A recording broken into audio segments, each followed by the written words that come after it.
السلام علیکم ورحمۃ اللہ وبرکاتہ۔ احترام والا مہینہ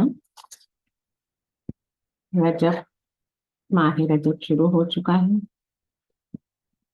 نبی کریم صلی اللہ علیہ وسلم نے فرمایا، زمانہ گھومتا ہوا اپنی اصلی حالت پر آ گیا ہے۔ جس دن اللہ تعالیٰ نے آسمانوں اور زمینوں کو پیدا کیا تھا، سال 12 مہینوں کا ہے، جن میں سے 4 مہینے حرمت والے ہیں، 3 تو مسلسل ہیں، یعنی ذوالقعدہ، ذوالحجہ اور محرم، اور ایک رجب مدر ہے جو جمادی اور شعبان کے درمیان ہے۔ ماہ رجب میں بدعات کا لوگ اہتمام کرتے ہیں۔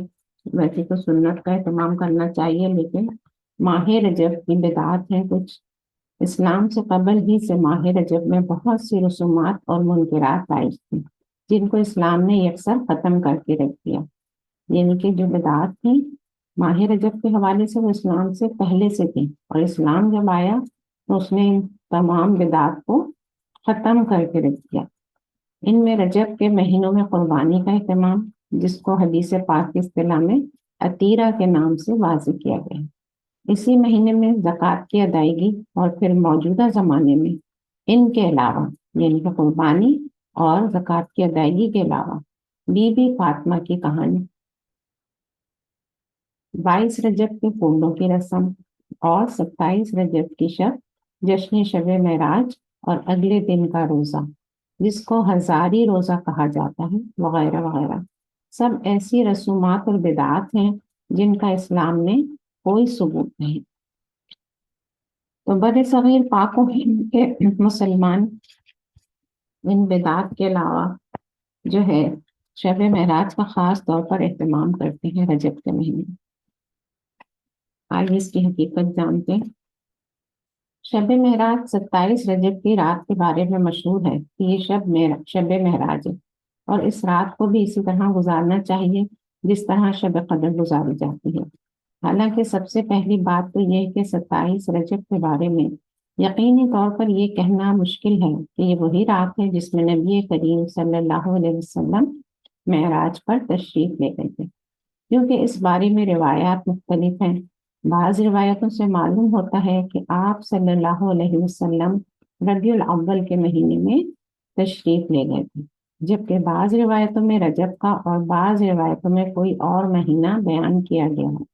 لیکن اگر بالفرض یہ تسلیم کر بھی لیا جائے کہ آپ صلی اللہ علیہ وسلم 27 رجب ہی کو معراج کے لیے تشریف لے گئے تھے، تو بے شک وہ خاص رات واقعی بڑی فضیلت والی تھی، لیکن یہ فضیلت ہر سال آنے والی 27 رجب کی رات کو حاصل نہیں ہے۔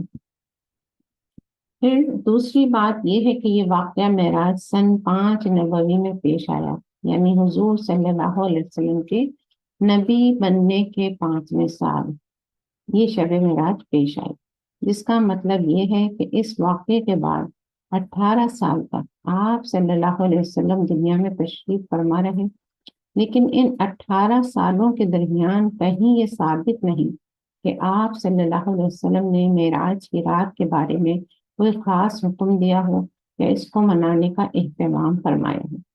نہ تو آپ صلی اللہ علیہ وسلم کا ایسا کوئی ارشاد ثابت ہے، یعنی کہ احادیث میں، اور نہ ہی آپ صلی اللہ علیہ وسلم کے زمانے میں اس رات میں جاگنے کا اہتمام ثابت۔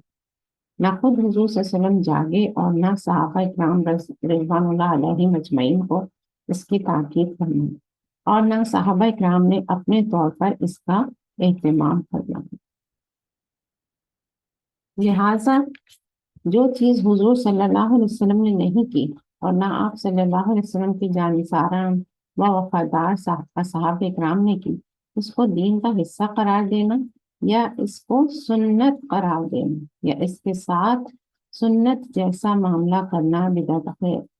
چنانچہ اس رات میں عبادت کے لیے خاص اہتمام کرنا بدعت ہے، اور ویسے تو یہ رات ہے ہی نہیں شب معراج، تو پھر اس کے لیے عبادت کا اہتمام کرنا ایک تو مطلب اضافہ ہے دین کے نام پہ یا اصال ثواب کے نام پہ، جس پہ نام پہ کریں، تو اس کی کوئی سند نہیں ہے کہیں سے نہیں ملتی کسی بھی حدیث کی کتاب میں۔ تو یہ شب معراج برصغیر پاک و ہند میں دوسروں کالج سے منائی جاتی ہے۔ اور یہ جو تمام باتیں ہیں ان کا جو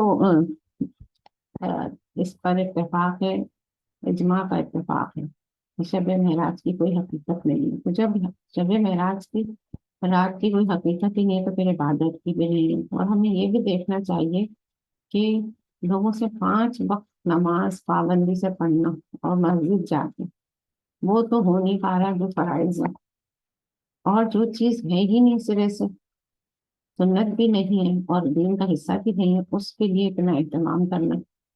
تو اس لیے ہم سب اپنے اعمال پر غور کرنا چاہیے، اور کیونکہ اس کے بارے میں خلاصہ یہی ہے کہ شب معراج جس رات یا مہینے میں بھی ہو، اس رات میں کسی قسم کی بھی متعین عبادت شریعت میں منظور نہیں ہے۔ کسی رات کی عبادت کو خاص کرنا یا کسی دن کے روزے کو خاص اہتمام کے ساتھ مسنون یا مستحب سمجھ کر رکھنا شرعاً بدعت ہے۔ یہ الگ بات ہے کہ اس رات میں سرکار دو عالم حضرت محمد صلی اللہ علیہ وسلم کو بہت بڑا شرف بخشا گیا، آپ کے ساتھ بڑے اعزاز و اکرام والا معاملہ کیا گیا، اور آپ صلی اللہ علیہ وسلم کو آسمانوں پر بلا کر بہت سے ہدیے دیے گئے، لیکن امت کے لیے اس بارے میں کسی قسم کی کوئی فضیلت والی بات کسی نے نقل نہیں کی۔ یعنی کہ سب سے بڑا تحفہ جو کہ راتوں پر وہ لوگ جاگتے ہیں، خود ساختہ عبادتیں جو کرتے ہیں، اس میں سب سے بڑی عبادت نماز کی ہوتی ہے، جس میں لوگ 100 نفل پڑھتے ہیں۔ تو یہاں دیکھیں کہ نبی کریم صلی اللہ علیہ وسلم کو نماز کا تحفہ شب معراج پر دیا گیا، اور ایک نماز 10 نمازوں کے برابر کا ثواب رکھتی ہے۔ تو وہ جو فرض نماز ہے اس کے اہتمام تو اس طرح سے نہیں کیا جاتا جس طرح سے امتداد کا اہتمام کیا جاتا۔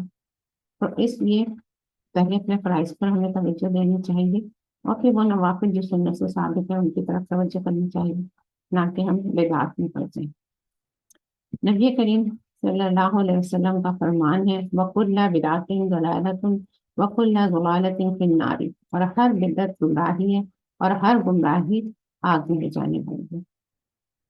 تو اللہ تعالی ہم سب کو اس کے حکم کے مطابق اور رسول کے طریقے کے مطابق عبادت کرنے کی توفیق عطا فرمائے، آمین یا رب العالمین۔ اللہ حافظ۔